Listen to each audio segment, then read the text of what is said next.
தொடர்ச்சியாக தமிழில் நல்ல பல படங்களில் நடித்து வந்த தனுஷ் இந்த 2024ஆம் ஆண்டு ஜூலை மாதம் 26ஆம் தேதி வெளியிட்ட திரைப்படம் தான் ராயன். உலகளவில் சுமார் 170 கோடி ரூபாயையும் தாண்டி வசூல் செய்து சாதனை படைத்தது. இந்த திரைப்படத்தை பிரபல சன் பிக்சர்ஸ் நிறுவனம் தயாரித்த நிலையில் AR ரகுமான் இசையில் ராயன் திரைப்படம் தமிழ் ரசிகர்கள் மத்தியில் மிகப்பெரிய வரவேற்பை பெற்றது.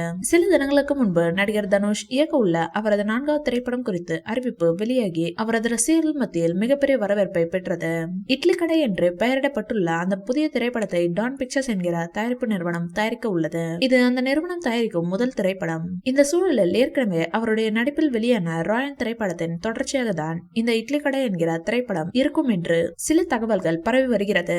இதனை அடுத்து தனுஷ் அவர்கள் ரஜினி அவர்களுக்கு ஒரு கதை வைத்துள்ளாராம். அந்த கதையை ரஜினி அவர்களை வைத்து எடுக்க இருப்பதாக சொல்லி இருக்கிறார். தனுஷ் அடுத்ததாக அவரது மகனை வைத்து ஒரு படம் எடுக்க இருக்கிறாராம். தமிழ் சினிமாவில் தன் மகனை அறிமுகப்படுத்த உள்ளாராம். கூடிய விரைவில் அதற்காக பூஜை போடப்பட உள்ளதாம்.